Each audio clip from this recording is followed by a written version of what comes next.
E aí, beleza? Sou o Daniel da Vegantis Lover e nesse canal eu te ajudo a fazer o melhor queijo vegetal que você já comeu, com gosto de queijo, e tem algumas considerações que precisam ser feitas para que você não erre na fermentação, ou pelo menos diminuir a possibilidade de erro na hora de fermentar, porque eu sei que essa é a parte considerada mais chata por muitas pessoas, né, e que talvez entendam que não tem controle sobre isso, quando na verdade sim, a gente tem muito controle nessa parte da fermentação, principalmente quando a gente tem atenção nesses três pontos aqui, ou nessas três variáveis que eu vou falar agora, e que uma vez que você conheça essas variáveis, sem dúvida nenhuma, a chance de você ter uma fermentação saudável no seu queijo vegetal vai ser muito maior. Primeiro ponto, não tem como evitar, são as boas práticas de fermentação.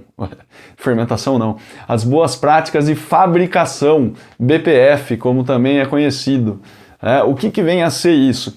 É você ter atenção no meio ambiente que você está trabalhando. Na sua cozinha, na sua mesa, na sua bancada ali, na sua pia, enfim, o que quer que seja. Os utensílios que você vai utilizar. Tá? É você ter as suas mãos higienizadas, ter toda essa superfície higienizada. É você não estar produzindo um queijo vegetal conversando com alguém, falando em cima desse queijo vegetal. Então, só de a gente prestar atenção nessas coisas, a gente evita um certo ruído de outras bactérias. A gente afasta, pelo menos, algumas bactérias que seriam prejudiciais para o nosso processo. Então, quando você vai fazer, você ter essa atenção, limpar muito bem as coisas, o seu equipamento, seus utensílios, a bancada e tal, você consegue reduzir a chegada de bactérias não desejadas para isso. Um outro ponto diz respeito ao probiótico.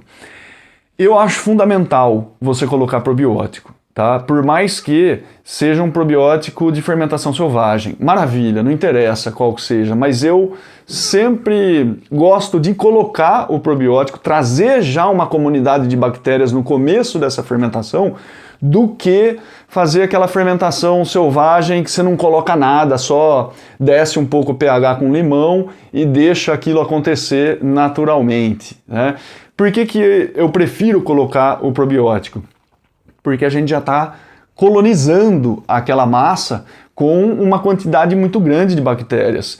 E aí, essas bactérias, elas vão ganhar qualquer disputa com outras bactérias, né, que eventualmente tenham chegado ali, por mais que você tenha tido atenção nas boas práticas de fabricação.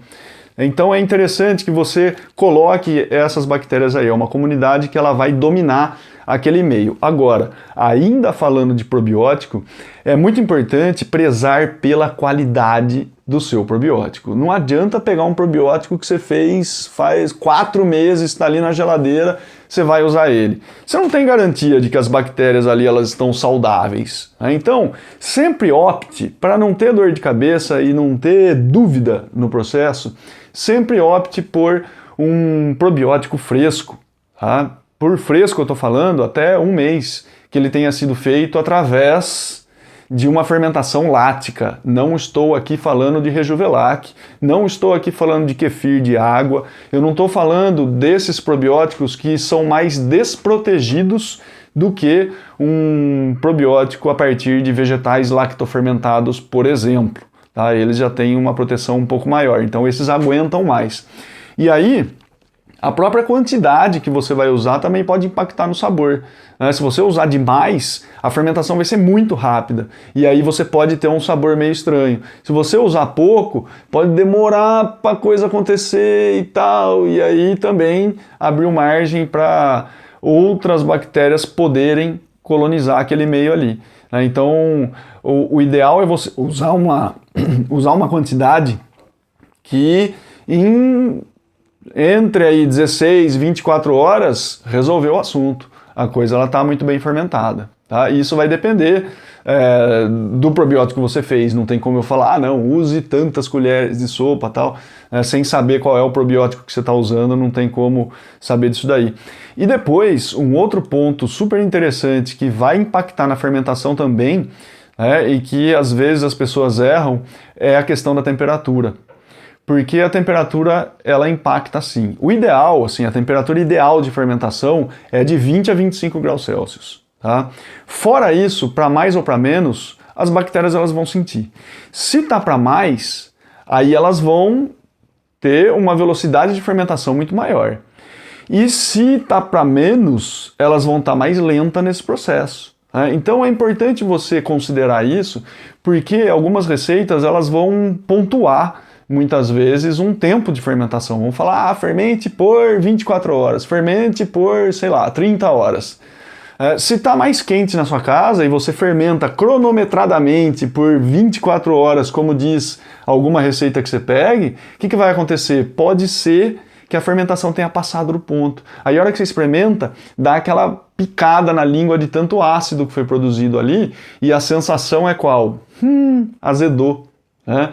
Estragou. Na verdade não estragou, não vai fazer mal, mas o seu paladar ele já não vai aceitar tão bem assim esse produto que foi feito a partir de uma fermentação um pouco mais intensa, né? Então é importante você acompanhar a fermentação e, obviamente, você acompanha a fermentação sempre ligada nessa questão da temperatura.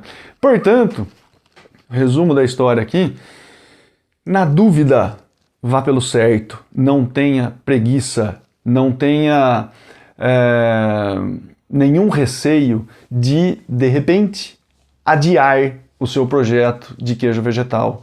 Às vezes você quer fazer determinado dia, o seu probiótico, você não tem tanta segurança ali, você fala, vamos ver, vai dar certo sim, tal, e vai. E de repente não dá. Então o que custa você fazer um novo probiótico e quando ele ficar pronto você faz o seu queijo vegetal? Então o planejamento ele também faz parte para que você possa fazer o melhor queijo vegetal que você já comeu e que tenha de fato gosto de queijo, porque a fermentação ela é um processo muito importante nisso. E você ter o controle dela, aí sim é muito mais fácil para você alcançar um sabor maravilhoso de queijo no seu queijo vegetal.